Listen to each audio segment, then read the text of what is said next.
Testing, testing. Okay, well, we're not muted now. Thanks for the heads up. Lucky that I lucky that I checked chat because I could have just normally I'm on OBS and I click transition, I go into the show and I just go, and so I could have done it's like not impossible that I could have done an entire hour long show or like 45-minute monologue or whatever and been muted the whole time and not realized it.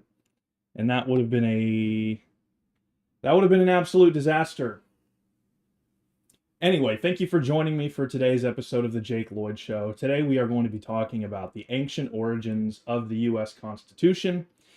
Yesterday we didn't do a show because I was having trouble. I had a lot of stuff going on yesterday, and then I was like trying to decide what to talk about, and I didn't have enough time to put together a show that was worthy of being posted.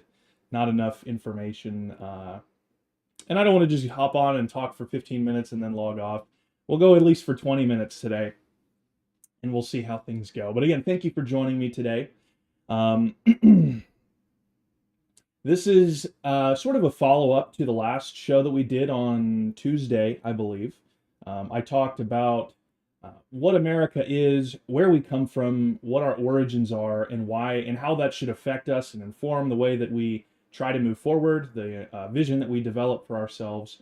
And part of that is talking about the government system that we have, our Constitution. Now, if you don't know, a Constitution goes beyond just like a written set of laws or a written frame for the government. A Constitution, they don't have to be written down. As I mentioned in this last video that I'm talking about, a constitution is referenced in many different nations, even though they don't have a written constitution. For example, the British government the British people have a constitution, which is not written down, and rather it's just a collection of the traditions, their common law, etc., much of which we have inherited, most of which we've inherited. This is, in a sense, sort of like a magisterial deposit to relate it to like matters of the church, which is basically like the agreed upon consensus which is decided throughout the ages to, for example, the early church councils clarifying the nature of Jesus Christ, what it is that we believe about God, the canon of Scripture, etc. And so similarly, legal systems have this development as well. There are maybe small tweaks here and there, and things develop as the ages go on, and this is included in the deposit of their Constitution. And so when we talk about the Constitution or a constitutional republic, it's often thrown around like this is said often that a constitutional republic like this is the first one that has ever been tried in the world. And like our unique system, yes, it is fairly unique in certain ways, but just having a constitution is not anything unique. But writing it down in the way that we did is kind of new. Even so, if you look into like what I'm talking about today in the show, you'll see that it's like the Romans wrote down their laws, obviously, as the Germanic tribes picked up like just like the concept, like they could, it's not as if they couldn't write before, but as if they picked up this concept of codifying their laws and writing them down. And so you see this in the continent, in Northern Europe, as they come in contact like with the late Roman Empire, and they begin to codify their laws and write them down rather than just having, I believe they're called law sayers or law speakers. There would be people who would just commit the law to memory that was agreed upon by the tribes or the tribe, and they would get up in front of an assembly and recite them every so often so that everybody knew. And we'll get more into that here in just a minute. But just because America's Constitution was written down in it was ratified, accepted in 1789, just because that's when it was accepted, just because it was written in the late 18th century, doesn't mean that it was all new. There were elements of it that were perhaps new or unique to the age that it was written in, but the laws that we have are not new. They're not novel. There are a lot of false beliefs about the Constitution in this day and age, and it depends, of course, upon who you're listening to. Some people will say that the ideas set forth in our Constitution, and especially also in the Declaration of Independence and other founding documents, were Enlightenment ideas, that these things were created in the, or that they were first widely accepted in the Enlightenment, such as natural rights of man, the right to life, liberty, property, that while maybe you saw this emerging in past centuries and past ages, that the way that they conceived of it, or for example, consent of the governed, that this is something that really, really sprung up out of the Enlightenment age, out of the thinkers that were developing the philosophy of the time, the prevailing philosophy of the day. This, of course, is not true, because if you listen to or if you read anything that was written by the founders about the founding documents directly, or about the situation that they were in their attempts to separate from Great Britain or to reconcile with Great Britain, they were not invoking these Enlightenment principles as if it was something new, and hey, we discovered this new way of thinking and this is a better way to go, and we want to change the government of Great Britain that we live under. But rather they were appealing to ancient English common law. They were saying that we as Englishmen, or we as British subjects, have certain rights which are being infringed upon by Parliament. And in many cases, they weren't even upset with the very idea of a king. They were appealing to the king to allow them to self-govern, as they had been permitted before in previous years, in the nearly 2 centuries prior, the century and a half that they'd been in the Americas. They were appealing to the king. They were appealing their rights to the king, hoping that the king would intervene and stop Parliament from stepping on their right to self-government, stopping them, because they viewed themselves as a jurisdiction in the same way that England and Scotland were different jurisdictions under the same crown, but they had different governing bodies, and so they wanted to be viewed and treated the same way.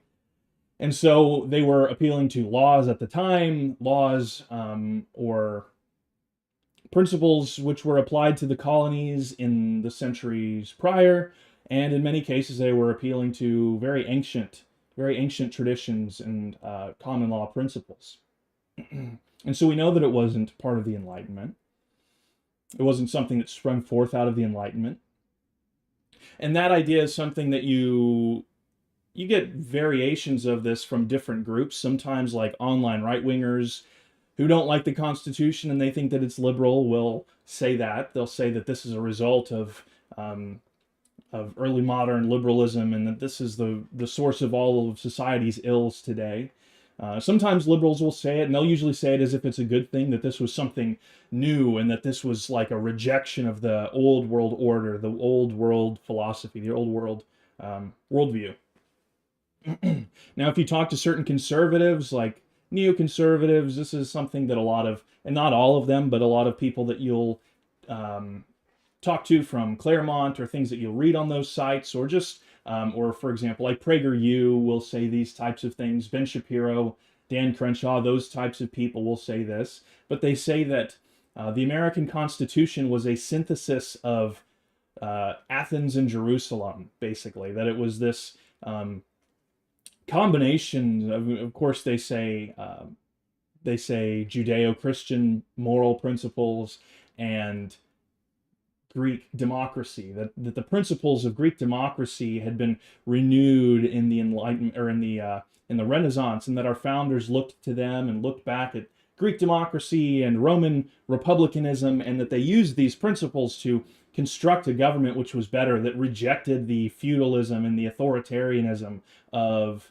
the medieval period, and that they went back to self-government and natural rights and all of this. And we could go into that. We could talk about that a lot.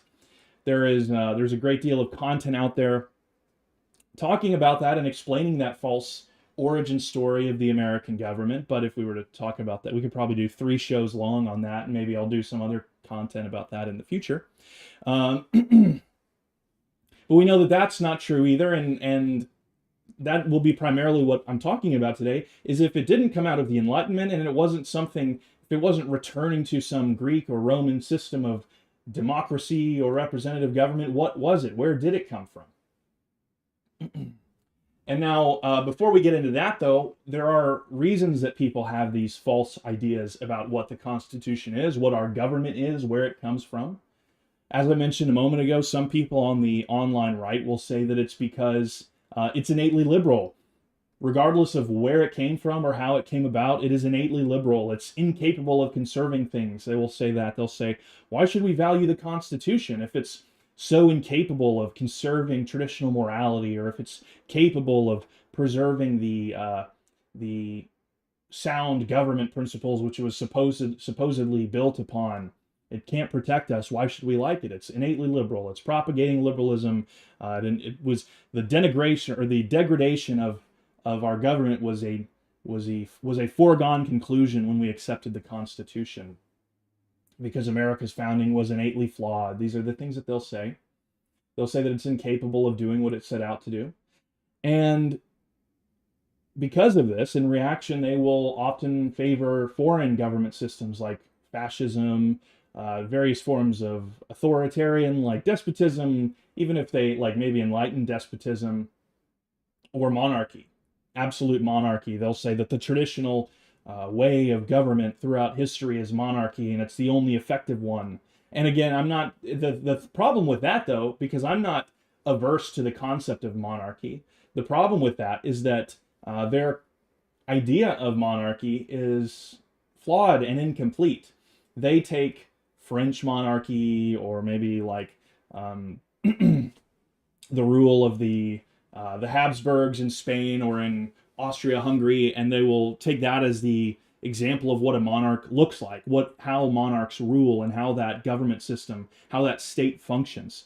But not only do monarchs have different characteristics, or monarchies rather have different characteristics throughout time and in different countries. For example, you have the Habsburgs, you have the British monarchy, you have the Caesars, you have the emperors of the Roman empires in East and West, even the differences between Eastern and Western Roman empires. That is a form of monarchy, and they're very different.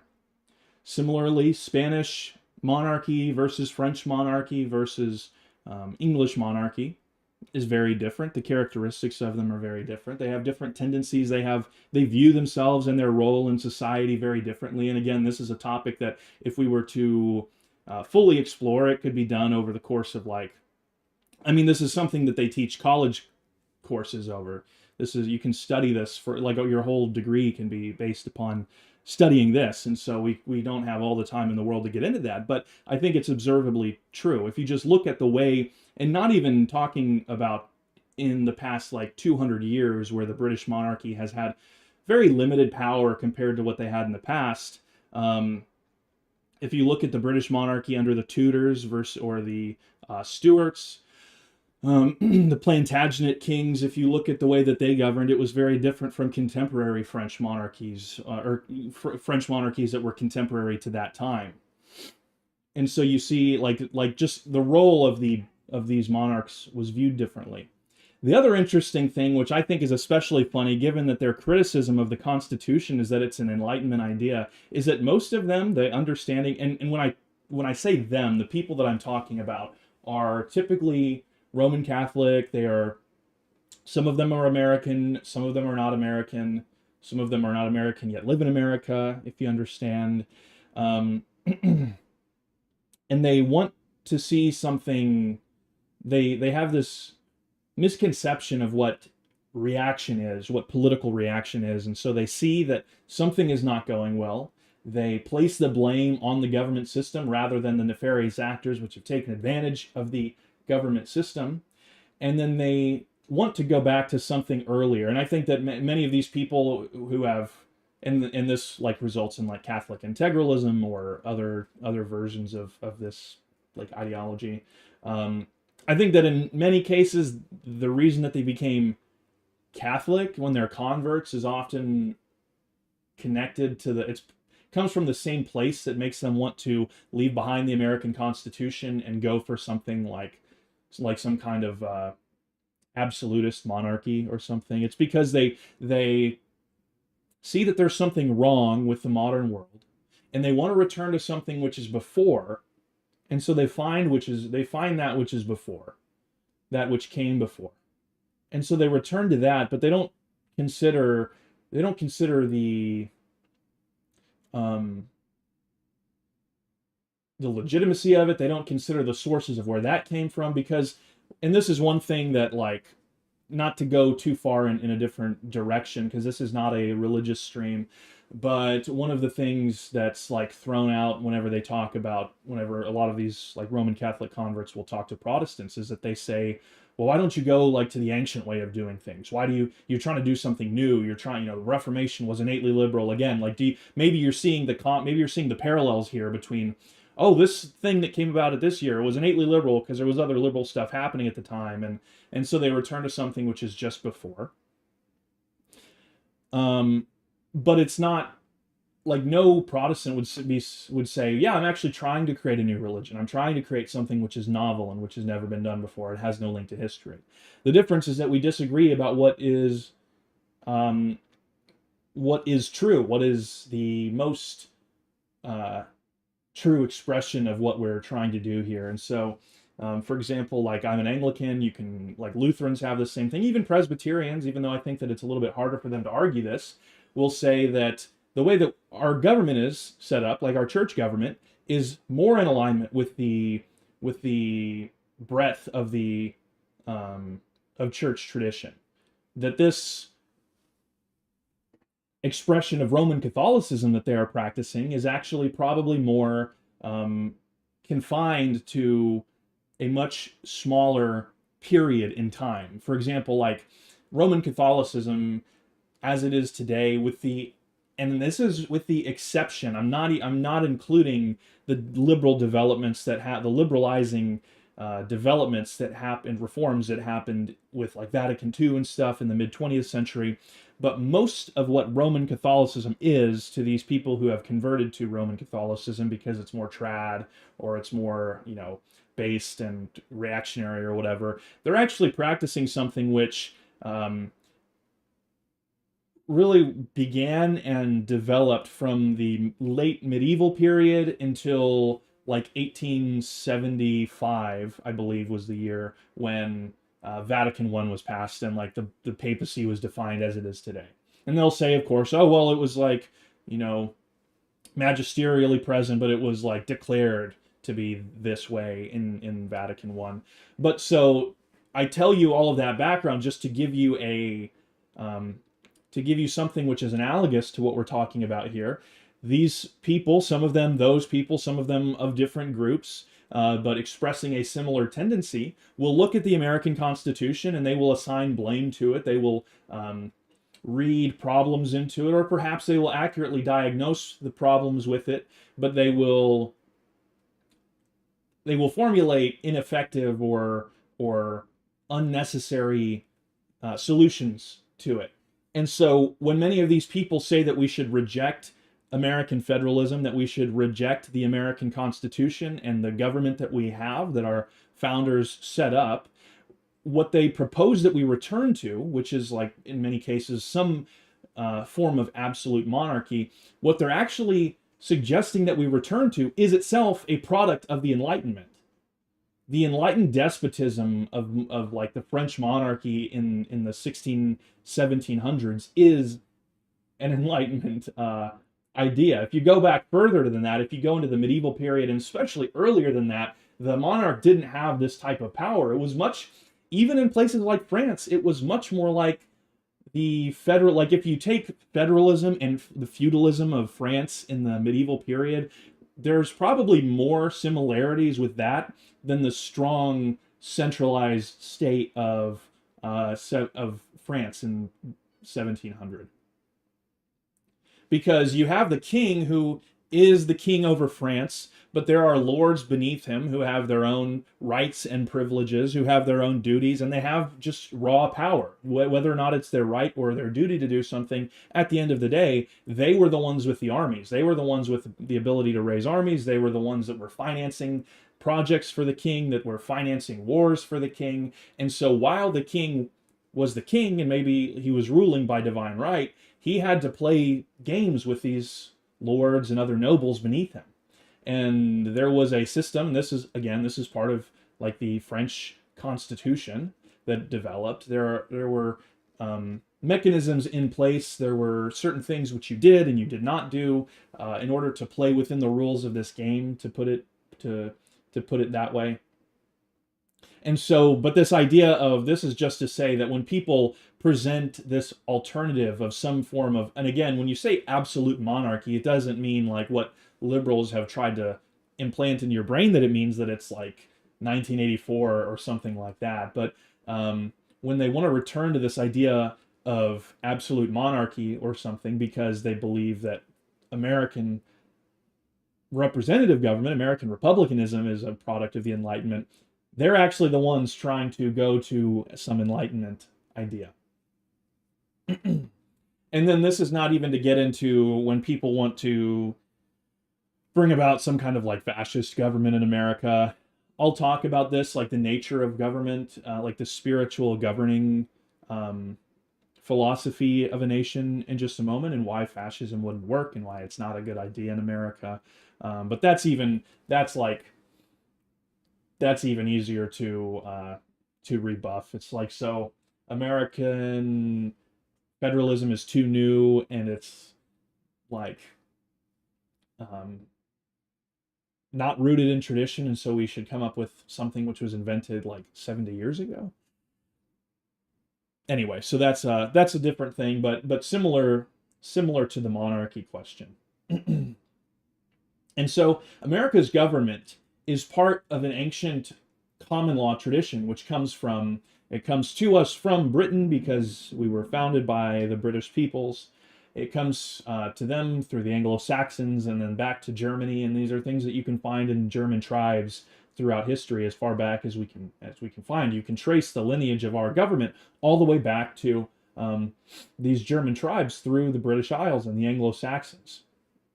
And this is one reason why you have Jeff Sessions say something like our Anglo-American common law, which is, when he's saying it means just English American because we inherit our common law tradition from England. Much of the common law is, I would say a chunk of common law is codified in the Constitution. Some of it's codified elsewhere. However, a lot of it is just accepted. It's just accepted as precedent. And this is basically what it is. So when you hear judges reference precedent, basically common law is just ancient precedent in some cases. Sometimes it's more recent than ancient. But and so the reason for this is because different people prefer different government types. Different people need different government types. There's a reason that Western governments, like it's kind of like a family tree or like a language tree. English, German are more closely related than English and Italian. However, they all can be traced back further to be part of the same family tree. They're different branches of the same family tree. And similarly, you can find similarities in the governments of the European peoples, which you do not find in China or Middle Eastern or certain African places, depending on, again, which part of the branch they're from, which branch they're a part of, which family tree they're a part of. And even then, you find vast differences between European government systems. Between the Germans and the Italians, for example, not just their government, but their society, their beliefs about what society was were vastly different. You can find writings in the past. This is something that I have referenced before. You find writings from like Tacitus, for example, talking about the German tribes. And he's writing about them almost marveling at their morality and their honor. This is not, of course, to say that Romans felt that they were a dishonorable people, but their beliefs about honor were very different. Their beliefs about their role in society was very different. Like to be a Roman citizen was an important thing, but the beliefs about being a Roman citizen versus being like a Germanic, like free man were still very different. Like your role in society and what society owed you Of course, there were similarities, like rights to appeal certain things, and I'll get into that here in just a minute. But these different people have different governments for a reason. They have a different approach to government for a reason.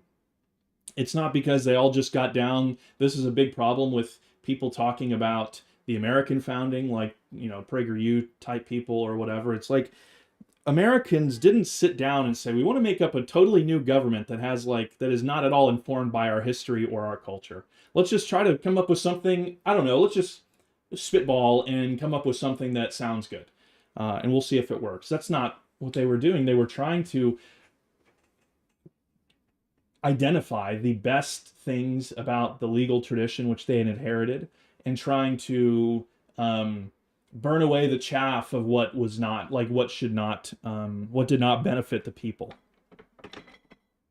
And that's an important distinction.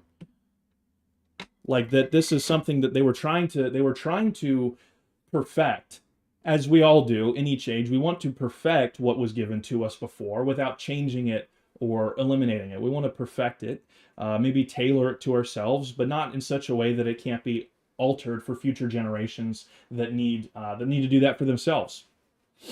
And so Tacitus and other Romans wrote about like the like Germanic independence. While they were a part of communities, they were a part of tribes, and these tribes were a part of greater federations.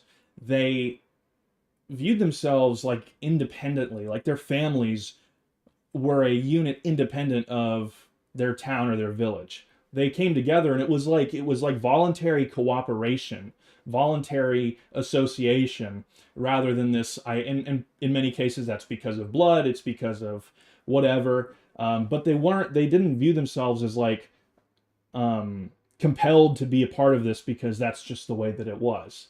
They had the right, basically, and this is a great oversimplification, but they had the right to do what they wanted. And this is a big difference. Well, I'll get into that in just a minute. So one thing that's interesting that you find in these societies, in these Germanic societies, the Anglo-Saxon, which is primarily what I'm going to be focusing on, is the Anglo-Saxon folk rights, the Anglo-Saxon folk law, is that you find that there was a belief about rights, and these weren't necessarily codified in the way that we have a Bill of Rights in our Constitution, but they were negative rights. And this is explained by modern conservatives or so-called conservatives about American rights that, oh, well, the negative rights are because the role of the government is to protect your natural God-given rights, and we're not supposed to intervene in anything. And so they painted into this like justification for their beliefs about the role of government, about what government should not do. Government is supposed to have hands off to everything, and really it's just supposed to make sure that individuals have the freedom to interact and engage in like voluntary social or economic transactions or whatever. And while to a certain extent that's true, the negative rights that were held by these by Anglo-Saxons in the past and the English was it was because they didn't desire an energetic custodial state. They didn't believe that this state was created. They didn't need to have a state that like wrangled them into doing things. It didn't have to act as a custodian for them. And of course, this is something that it takes a different shape, like from the ancient period up until now. Like now, of course, when you talk about like fascism or other forms of like European socialism, these are still new. They're still different than what came before, because it's about like the very idea of socialism is different because it believes that the state should be positively doing things for you. Now, even in these old traditions that we have, it was accepted that the state had an authority to do things, to make positive changes, to do things positively and not good, but like to do things rather than just prevent things from being done. But the rights were things like property rights, freedom of conscience. And so anyway, so we receive this idea of rights, like this goes far beyond just like the rights of man, or like Thomas Paine's ideas about like, oh well, in a Lockean state of nature, things will naturally tend towards this way, and we have these things, even though like Paine was an atheist and he like writes about, God gives us certain rights. I guess that's just kind of like not a mask off moment for him, but like, the mask falls away and you see what it's really about there. But anyway, you have the right to defend yourself, and also you have the right to seek justice. One thing that was different about that period, about that tradition, was that there was nobody who was going to like bring anyone to justice. They had courts, but it was the responsibility and it was the role of the person who was wronged to seek justice. And this would be, suing in court, even if that language wasn't used, but bringing them to court, bringing charges and evidence. And you can still see remnants of this in our legal system, that evidence has to be presented nowadays. It's like done by the attorney or the lawyer, the representation on behalf of the plaintiff. Their government wasn't democratic, but it was representative. And so when we talk about the American Constitution as well, it's a constitutional republic, which is a representative government. This isn't something that was borrowed from the Romans. Like, it wasn't our founders sitting down talking about, well, how do we have like a Greek democracy, but in a country that's so much bigger and we have so many people it's spread out. How do we create this? How do we get representation for the people? Well, we'll look to the Roman Senate and etc. It's not borrowed from the Greeks or the Romans. This is something that we've inherited from the English that like spawned us, basically. There were the system was basically like, it was the king and then the shire, which is where we get like sheriff from, the person in charge of keeping the law in the shire, the shiree, the sheriff. This is something you get taught in like basic law classes in like high school if you take those. And then beneath the shire was the the hundreds. And then beneath that there were tithings. And so it's similar to like the way that our government works now. There's like varying levels of government, and like our judicial system, it goes from like district to state to whatever, all the way up to the federal level. And so things could be, if one thing wasn't worked out in one jurisdiction, then it could be raised up to the other one, and then they could go there, and eventually, if it had to, then it could go all the way up to the king. But these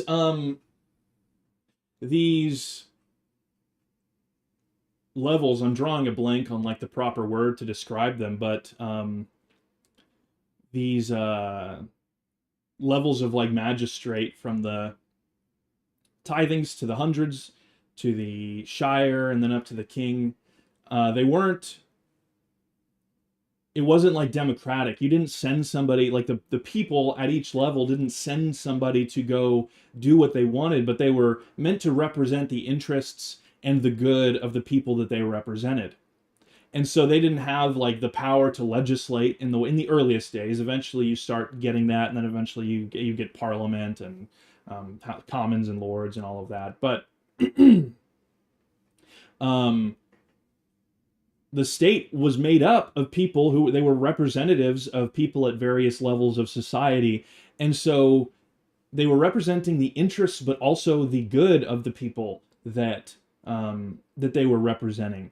And you have this balance between, so it's not like consent of the governed. The representative government that we have doesn't come from some like abstract idea of consent of the governed. It just comes from the ancient idea of like a confederation of different peoples, different tribes, and then of course like in the modern day we have states and cities and all of this coming together to form one government, to form one body. And even though you have a head at the top, you have a principal who is ultimately in charge and who can decide the exception in different cases and directs the efforts of the nation to a certain degree. At the same time, it is the nation itself, it's like a living organism, which is shaping, which shapes the government and shapes the actions of the state. And so this principle of representation that we have in the United States is not something that was created in the 1700s or the 1600s. This is something that goes far back. You read about Germanic tribes resisting Roman occupation, and it's tribes sending representatives. They're separate tribes that are basically self-governing. They're independent, but they have a confederation with others around them for various reasons. They're kin to each other. They have similar religion. It's in their interest to do so. It makes them stronger. And so again, like this stuff that I'm saying about why they had this confederation of different tribes, and same thing with like the people that went on to form like the English people. This is the same argument that was made in the Federalist Papers about why we needed a union between the states.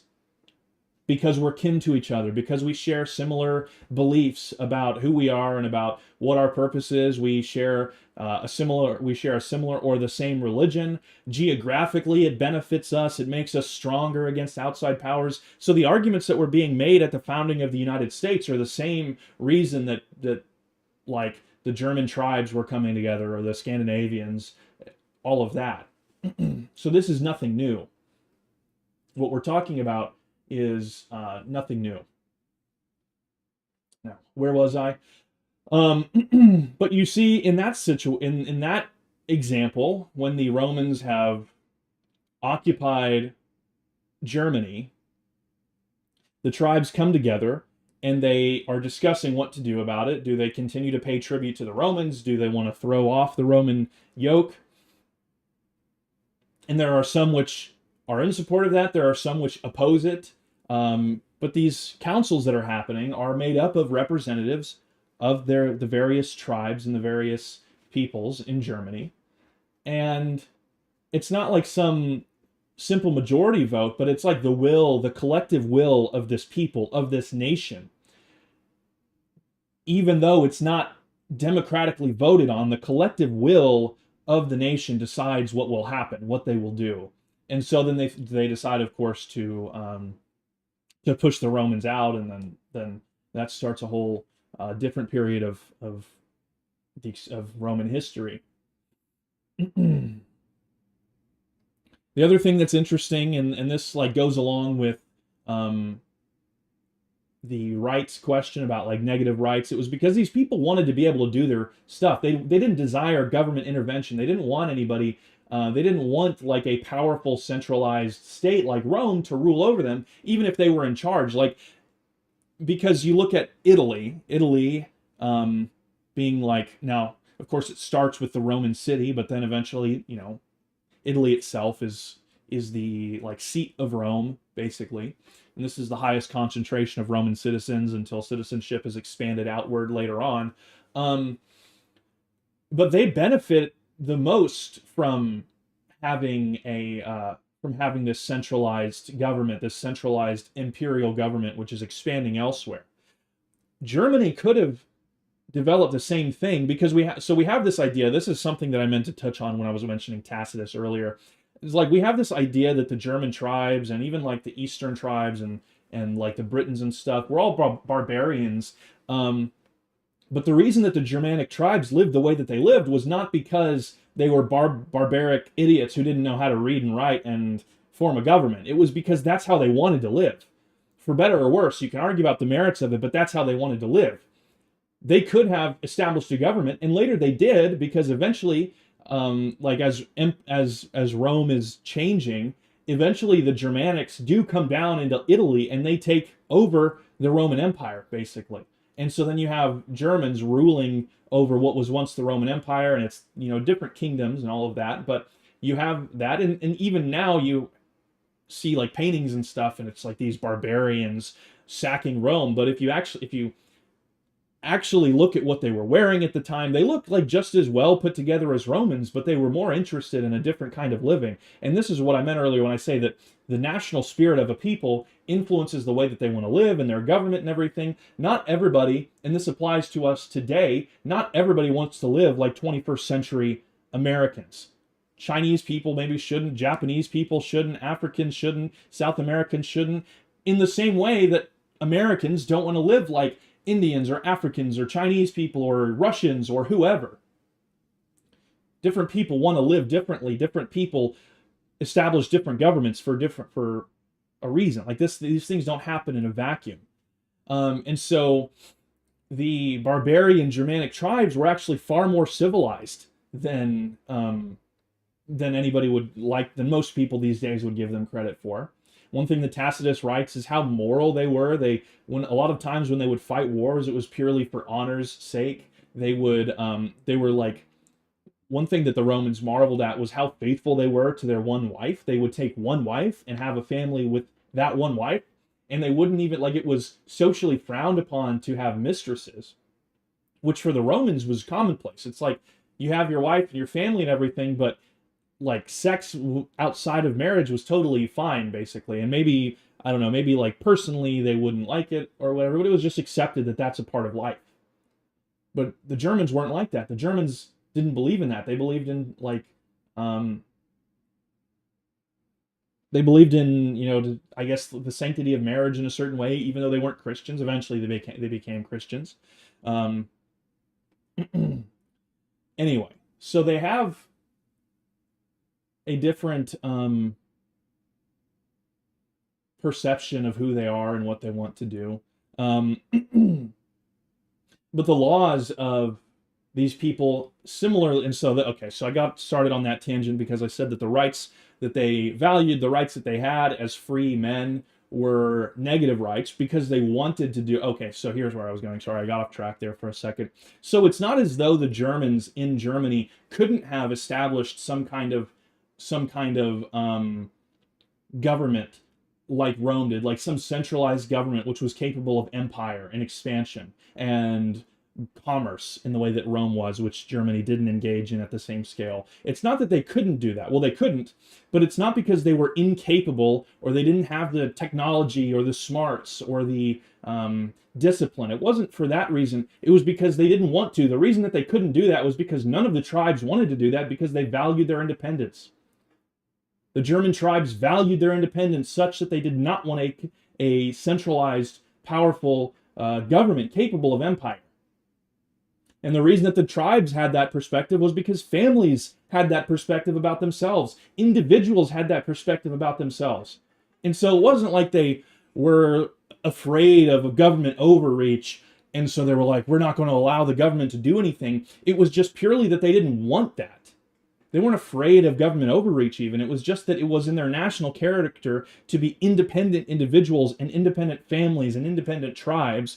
And to the degree that it was beneficial for them to maintain that independence, or rather to the extent that a confederation benefited that independence, then they were happy to cooperate with each other.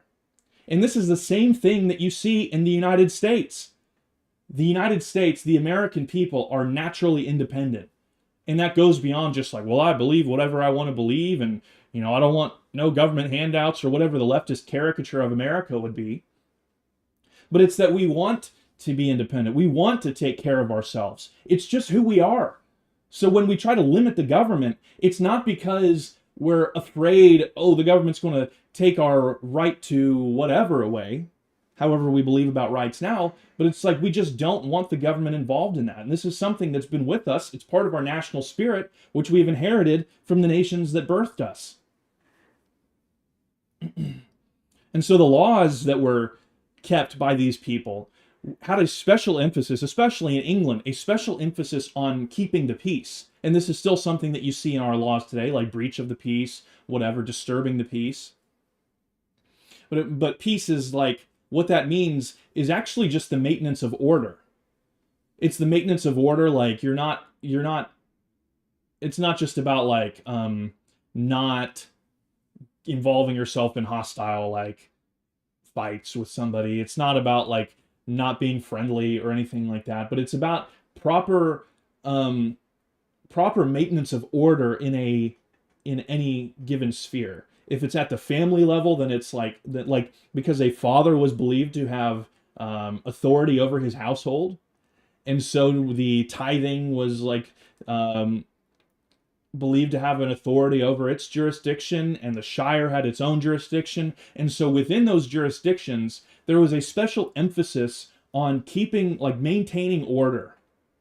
And maintaining order didn't mean like, oh, everybody walks in lockstep, like certain other like European peoples would believe, like about controlling everything. But it was just about like everything has its time and place. So our society functions in a certain way, and you shouldn't be disturbing that. And so this is obviously something, when you view that as something that has existed for as long as it has, for millennia, and then you look at what we have in the United States with our government, you can't say that this is something that is developed in the Enlightenment period and is innately liberal, because it's not innately liberal. It's just different from like the various authoritarian governments that other countries have had, which, by the way, didn't prevent those countries from becoming liberal. Some of the countries that had those types of governments are actually far worse than anything in the Anglosphere. I mean, like I would say like Canada and Australia are uniquely bad amongst the Anglosphere, but the reason that we view them as uniquely bad is because for so long in these English descendant countries, you have such a great respect for rights. This belief about rights and like individuality, independence, never existed in the same way in Spain or France or wherever. And they'll say that this is because because of the influence of the Anglo or English liberalism or whatever. But for the most part, like, these things were imposed on us from the outside. It's imposed on us from nefarious actors who have leached onto our government system, many of whom are not even of this nation. If you think about it, the people who have done a lot of this, the people who have been responsible for the change in our government, many of them were not here at the founding. The reason that Germany looks the way that it does today, Germany is an extreme example of you look at the government of Germany now, and it looks like nothing that Germany's ever had in the past ever. It doesn't look like Prussia. It doesn't look like the Holy Roman Empire, which was a confederation of various kingdoms and stuff. It doesn't look like the tribes, and that's because they've been imposed on by this hijacked like puppet. This it's like the government of America, the government of the ruling world hegemon has been taken over by like a brain parasite and has been destroying the world. And Germany is just the best example of what it looks like to have your government and your national spirit destroyed and then reshapen into something completely different, completely foreign. And so even through like the Norman invasion and all of this, even through the Norman invasion and the Enlightenment and everything that's happened, this common law has survived millennia. It has survived millennia. And America, what the message that I want to send about the American government, all of what I'm talking about here today, is that America's government and our legal tradition and our culture are ancient. They're not new. They're not liberal, but they are unique to us. And in a way, the American Constitution, the American way, is like a purified. It's as though we took the tradition that was handed down to us and we like purified it. We wanted to return to something truly more ancient and more enduring, and so we even, I would say, purified it of the chaff of the dross. We have this gold, and we purified it of the dross that that came from the medieval period and from the various like the tarnishes that came in the ages after, and we cleaned it and we polished it and we purified it. And so and I think that that's why America was so successful so fast, so quickly, is because, number one, we come from a successful people. We come from a hyper-achieving people. The people of the British Isles, the English, the Anglo-Teutonic peoples are like hyper-energetic peoples, but not because their government forces them to be. They're just like, they want to achieve, they want to explore, they want to conquer, they want to do so much.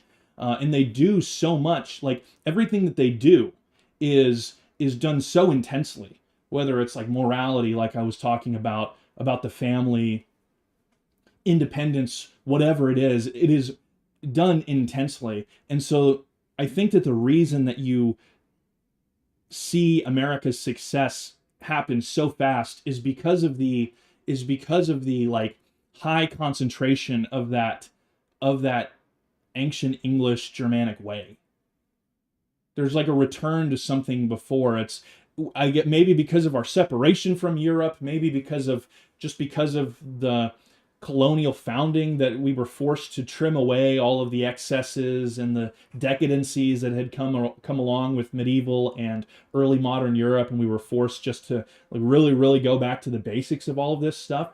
But I think that we are like that we just have this very highly concentrated dose of that spirit, and we were able to throw away the things that had latched onto that, and it's very unfortunate. We exploded into the world, and we created something so great, but because we allowed so many people in so quickly, and we were too generous, and we were too willing to rewrite our own history. Because of that, this thing that we've created, this empire, this legacy, is so easily taken advantage of. And maybe that's like the fault of the American people to a certain degree for not being vigilant against that. But at the same time, it's not in our spirit to expect betrayal from within the country. And I think that our problem was that we applied that same standard to people who were not actually here. We bought the line too much of, and this is like before Nation of Immigrants or whatever, but we bought the line too much about just like America is this new thing. Because again, like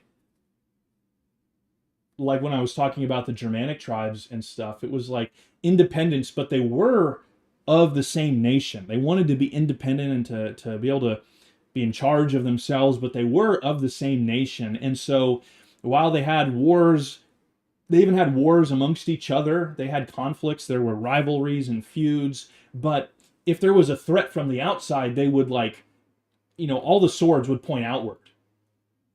There were wars happening at the time of Teutoburg Forest, where the Germans pushed out the Romans. There were wars happening between the tribes at that point. But by and large, with some exceptions, like the whenever there's a threat from the outside, they can put a pause on all that stuff and turn their swords elsewhere. Because for one tribe to betray another to an outsider force like the Roman, which did happen, that's like a great betrayal. It's an especially bad betrayal, and you would expect that same view would be held by the British and of course by the Americans. And so we were almost like too trustworthy of people who were Americans, and then by extension people who had American citizenship which were not Americans. Anyway, that was a little bit of a tangent that I didn't plan for, not fully developed thought yet, but interesting to think about nonetheless. So looks like we're running out of time here, so I'm going to go and see what the chat is saying. And then we're going to get off here because I have somewhere to be shortly after the show. So we'll check YouTube first. Open up DLive also.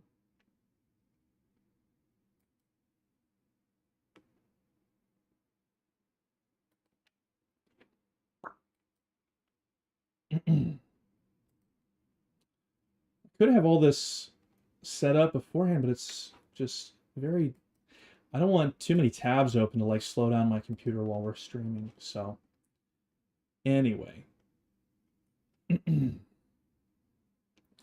I will be doing a gaming stream pretty soon with Jaden and some other old friends, so be sure to be on the lookout for that. What's up, Bean Dip? What's up, Diligent? MF Doomer, we see some good friends in chat. Anyway,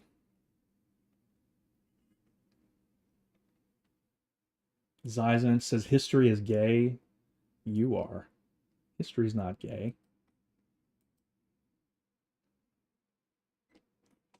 Anyway, well, that's all for today. We're out of time. I will be back tomorrow. Let's see. Today's Thursday, right? Today is Thursday, so I will be back tomorrow with another episode of the Jake Lloyd Show. Same time, same place. So be on the lookout for that. I was setting up a guest. We'll see. That one might not be available this week. Might have to switch that to next week. So we'll see if there's a guest or not. But be sure to come back tomorrow, same time, same place, and we'll have another great show for you tomorrow. And until then, have a great rest of your afternoon and evening. God bless.